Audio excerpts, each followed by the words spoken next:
How accommodating. Do you really think they believe we are who we say we are? Not a chance.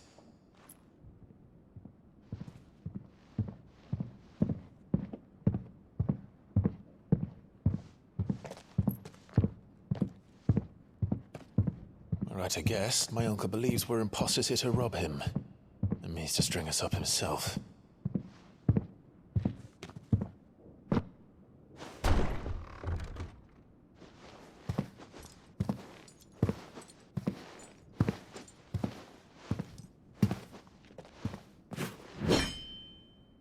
Imagine my surprise when I was told my nephew had come to visit.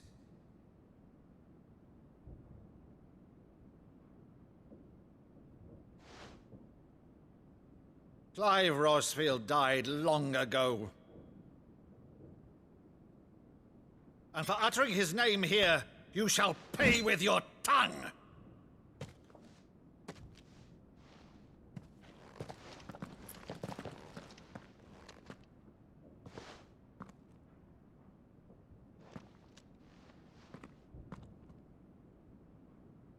You would mock me as well?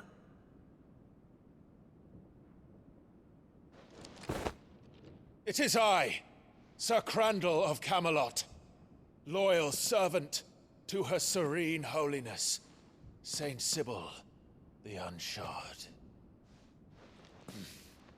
Meadow, thou vile sorcerer, for thy crimes against church and crown, I shall have thy head.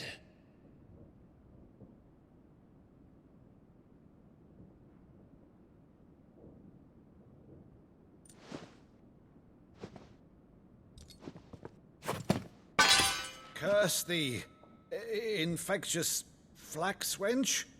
Even in death, must thou plague me still? Very well. I shall open the gates of hell, that thou might see thy charge once more.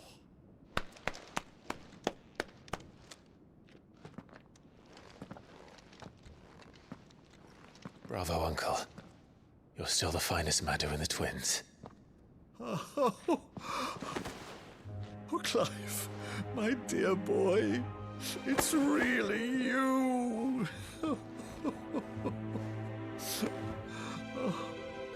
You always were fond of that scene from The Saint in the Sanctuary. Never did let me play Sir Crandall.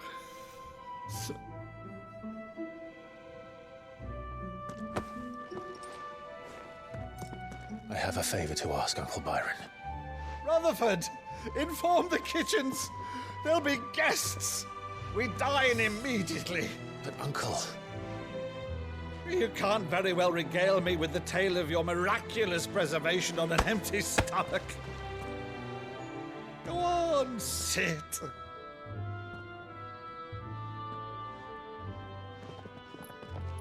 See that you use the good plates, Rutherford.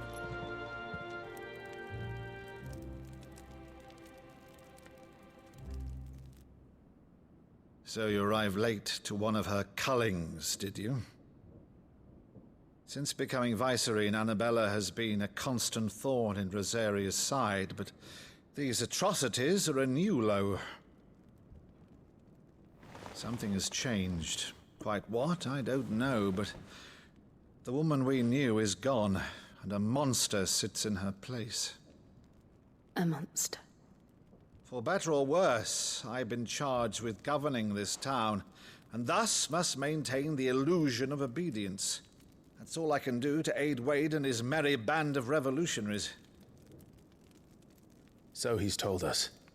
You have risked much for Rosaria. Our nation will be forever in your debt.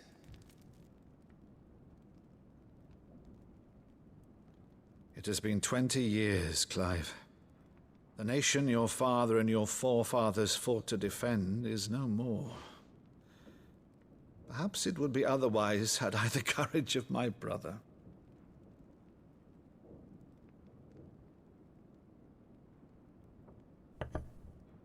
All right, if it's a ship you require, a ship you shall have. I've a galley in port, but recently relieved of her cargo. She can be outfitted for the voyage in a matter of weeks. So you believe us, then? About everything? Believe you? Ha!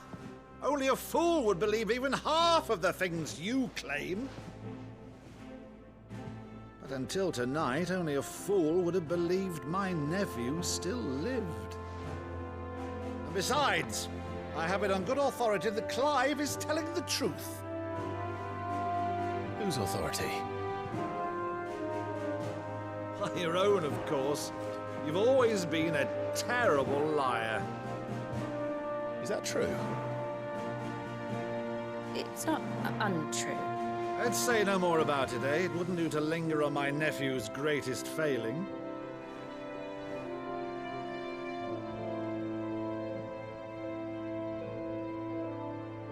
The one thing I cannot believe, though, is all this about you being Sid.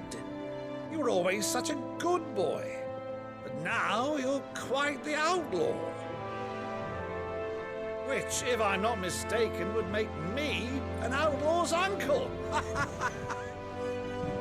Right then, who shall we pillage first?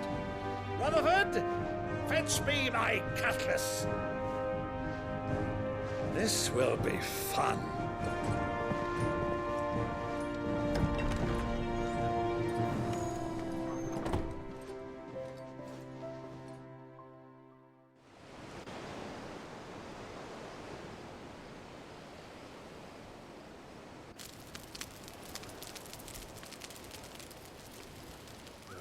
Over there. Go on. She's a fine ship, isn't she? Once outfitted, she'll bear us across the boiling sea to Drustinus in the space of 3 days.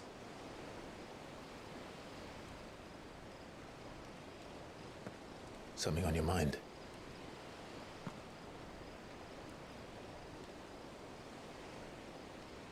Monsters. When I served the Iron Kingdom,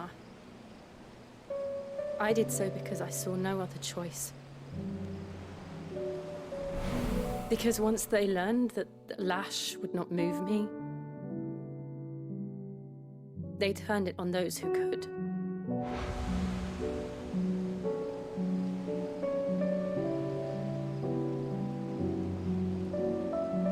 And so I became their puppet. I let them pull my strings, telling myself it was not my hand that swung the sword, but another's. I removed myself from the truth so I wouldn't feel the pain it caused.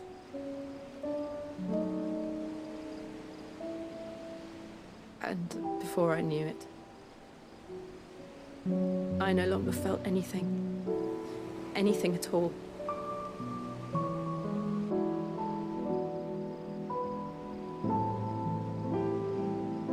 I had become a monster. Jill.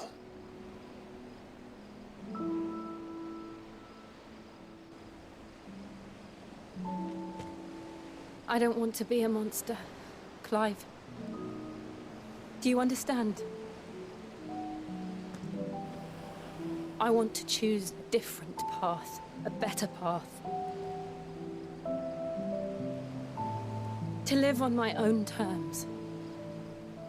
But before I can do that, I need to come to terms with my past.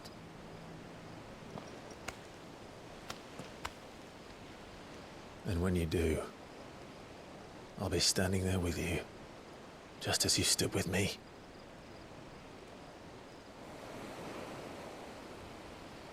Thank you, Clive. I must atone for my sins. Only then, when it's done, will the monster cease to be.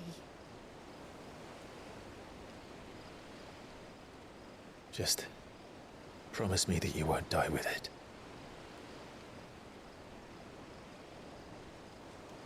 Now, let's get some sleep. The journey back to Benamir is long, and there is much to tell the others.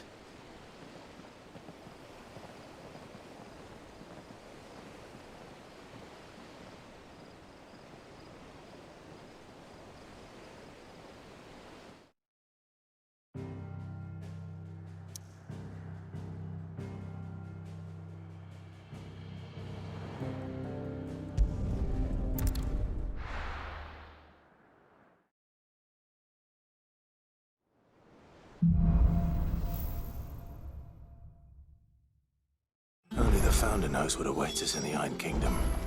But Vivian could probably make an educated guess.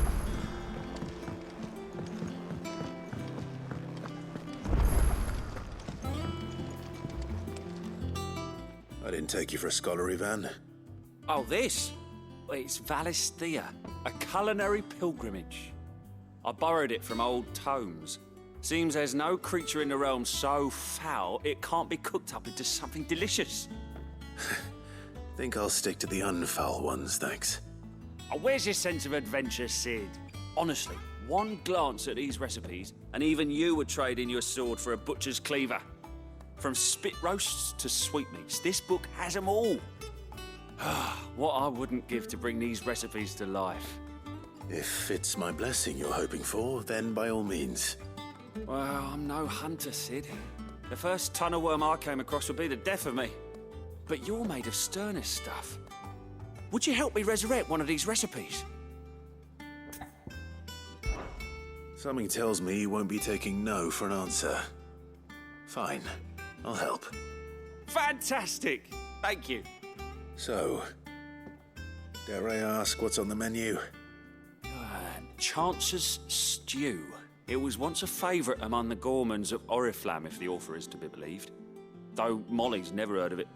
The only problem is that while the recipe is extremely detailed in most respects, it's infuriatingly cryptic as to the main ingredient. A beast, no doubt. Most likely something that would make easy work of a simple cook with more broth than brawn, but unwanted violets. I've no idea what they might be. Does the book say anything else? Well, only that the sweetest violets sprout atop the bed of roses. Roses. Rosaria, perhaps?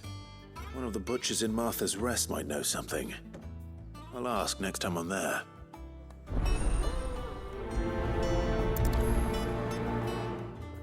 Clive! Oh, am I glad to see you? Is something wrong? Well, it's Blackthorn. He ain't himself. And if I'm honest, he ain't been for a while. Yet normally it only takes a couple of drinks to perk him back up, but not this time. Something's getting him down. And whatever it is, he ain't telling. It's like he's lost his spark, you know? He's barely got enough fire in his belly to get the ump about stuff. But I'm thinking he might if we both bent his ear, because he respects you, innit? So, what do you say? Fine. If you think it will help. I knew you'd understand. But if he doesn't want to talk, we let him be. He'll open up when he's ready. All right. Now, he'll only smell a rat if we both turn up at once. So, I'll go first, and you can meet us at the forge. Wait a bit, then head over when you're ready.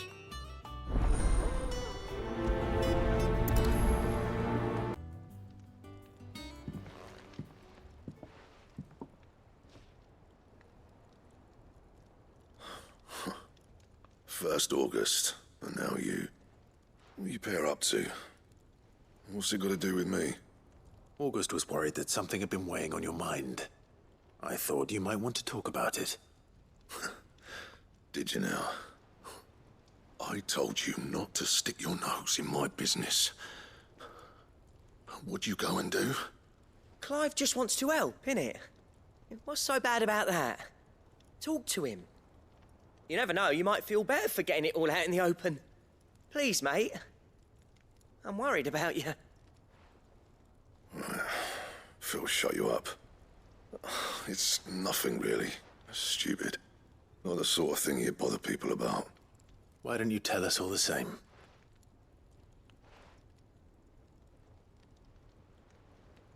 Karen and I have an arrangement. I keep an eye on Goots, and she shows me what the competition's up to. Interesting arms and armor, things like that. Anyway, the other day, she shows me a cuirass she's come by. Masterpiece of level work. Light, supple, and tougher than it had any right to be. Made my stuff look like heavy, clumsy shit. I should have brought the bastard thing there and then just to study it, but I was too proud. And now every time I reach for my hammer, I'm reminded that I'm not the craftsman I thought I was. There. You happy? You got what you came for? Now piss off. All right. We're going.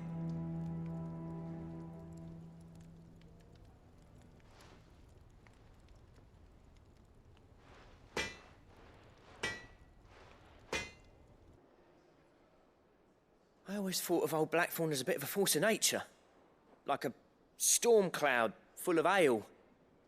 Didn't think anything could rattle him. Least of all a stupid piece of leather. Blackthorn's always taken pride in his craft.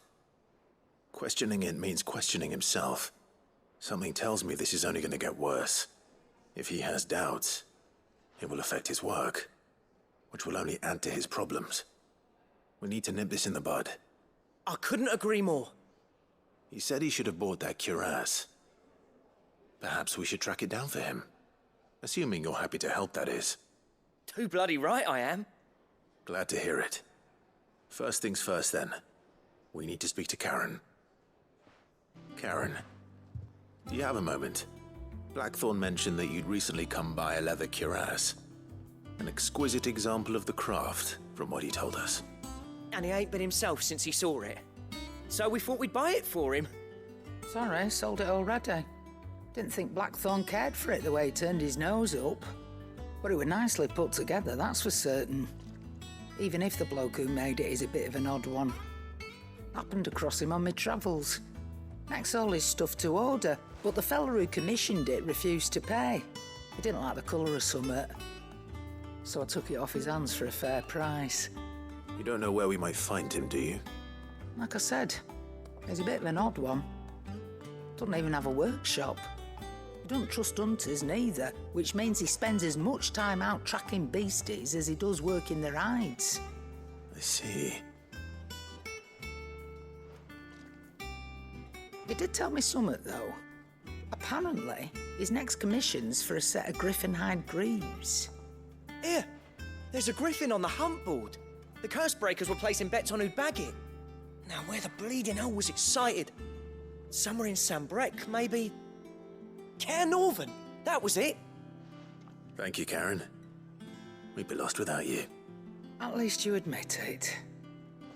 So, it sounds like going after that griffin might be the best chance we have of finding our roaming leatherworker. I'll leave the hunting to you if you don't mind. While you get on with that, I'll ask around the markets. See if I can't sniff out who he is and where he's hiding. Good idea. Hopefully one of us will be able to track him down. Ah, welcome. Times may be hard, but if you got the gill, I got the goods. What can I do you for? Unwanted violets, if you have them. Though I'd gladly settle for learning what they are if you don't. Why, I haven't heard folk call them that since I was a lad. You're looking for scorpion tails. Unwanted violets is what folk used to call them back in the day. They turn a wicked purple when you boil them up, hence the name. Used to chuck them in the pot when there weren't nothing else on offer, when there was a war on, that sort of thing. Thankfully, times aren't yet as hard as that. And even if they were, you wouldn't find anyone selling them these days. Do the scorpions still live nearby? I dare say they do. 3 Reeds would be your best bet, if memory serves. Thank you. You've been most helpful. Scorpions. At least I know what I'm up against.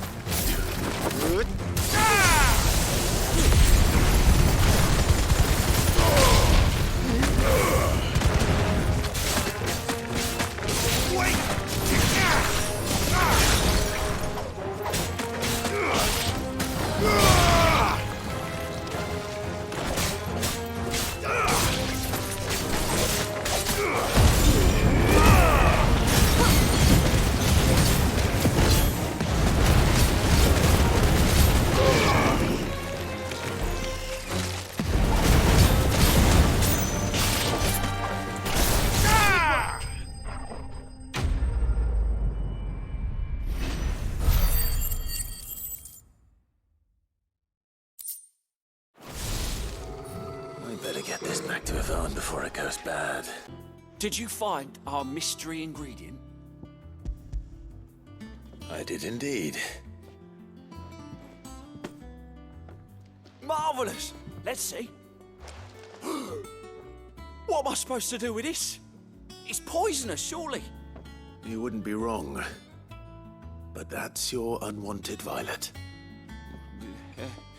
Into the pot it goes, I suppose. Wait here. I won't be long.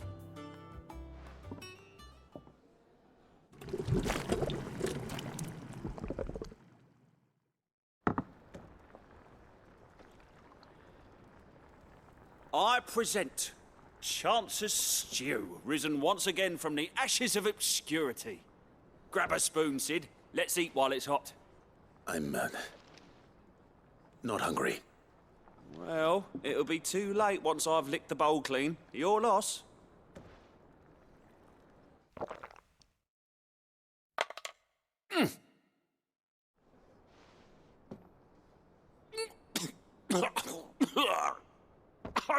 Odin's teeth. What an assault on the senses. It's like choking on swamp water. And yet, up through the pungency, there rise complex, meaty notes. It takes a moment to recover from such an onslaught of flavours, but never have I tasted anything so fine. Thank you, Sid. Thank you. You're, welcome. I must share this gift. I won't rest until a steaming bowl of Chance's Stew sits before everyone in the hideaway.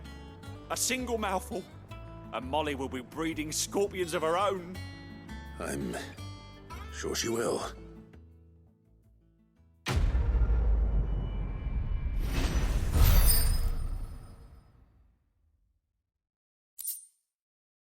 Griffins don't exactly make for easy prey. Let's hope our craftsman hasn't bitten off more than he can chew.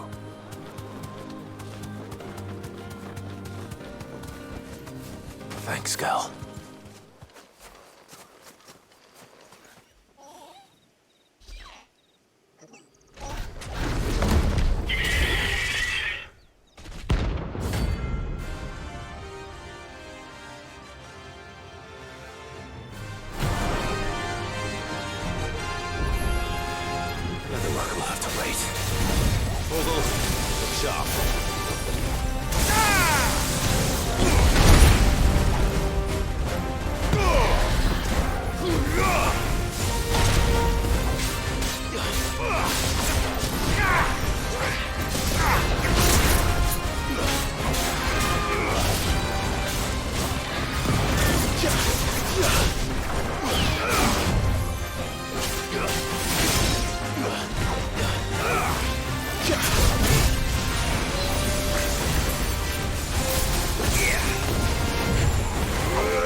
Something there, boy?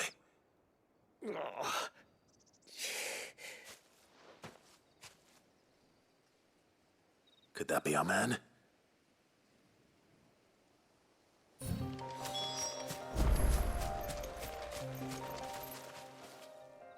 Are you all right? Dare say I'll survive. That griffin caught me before I could get an arrow off. Must have lost sight of me in the grass, though. I'd be dead if it hadn't. More likely than not. The name's Camille. I'm a lowly leather worker, if you couldn't tell by the smell of me. Not so lowly from what I hear. Do you remember selling to a merchant by the name of Karen? She's not an easy woman to forget. Bought a cuirass from me after I lost my buyer. Quite taken with my work, as far as I recall. Didn't stop her bartering me down to a pittance, though. She sent you for a refund? It's not her who sent me.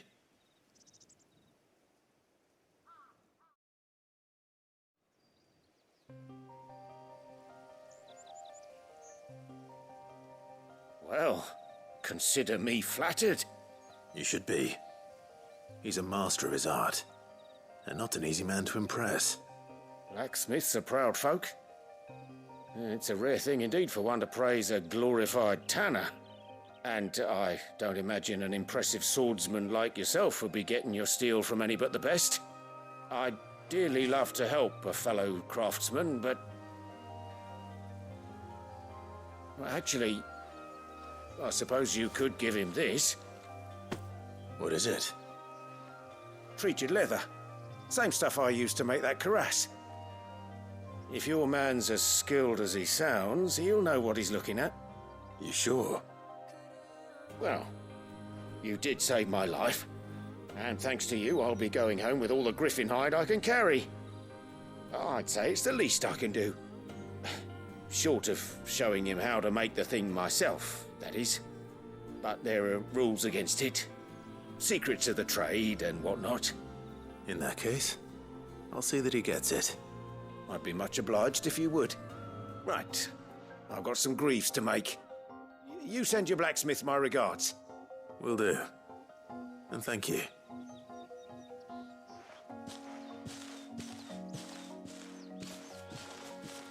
Hopefully this will sweeten Blackthorn's mood. How'd it go, Clive? Did you find him, or does the hunt continue? I found him. And he asked me to give you this, along with his regards.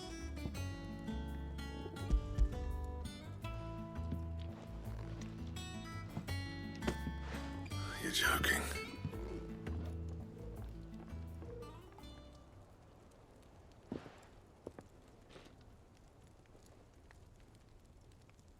He said he wouldn't teach you how to work it, but that if you were as skilled as you sounded, you'd have no trouble understanding how it was done. So that's his secret. Crafty bastard. He's layered and cross-grained it. Good few times, too. No wonder it's tough. And that's no ordinary oil he's used to get that finish. Oh, this is fine work. Even finer than I thought. Yeah? I'll take your word for it. Just looks like leather to me. Still, I'm glad you're happy. Here, Clive. You didn't happen to catch the fella's name, did you? Camille, I believe. I thought as much. There ain't many leather workers in the realm daft enough to do their own hunting, see? And his name kept cropping up when I was asking around. Turns out he's from Tabor. And again, most leather workers are. But our friend Camille guards a long-held family secret, the details of which are the subject of some debate in the leather-working community. Then we better keep this close to our chests. Listen, sorry for putting the both of you to all that trouble. Should have kept my moaning to myself. Still, I'm glad you found him. This has cheered me right up. That was the idea. Clive's idea, anyway. He did most of the work. It's good to have you back, Blackthorn. Just don't expect me to go turning out work like this. There's a reason he does his own hunting. He knows exactly what hides to look for. And that's how he gets them to layer up so nicely. And don't get me started on how much oiling this leather would need. But I reckon I can make something about as good. Something a curse breaker will have no trouble caring for. Anyway, enough narrowing. I've got work to be getting on with.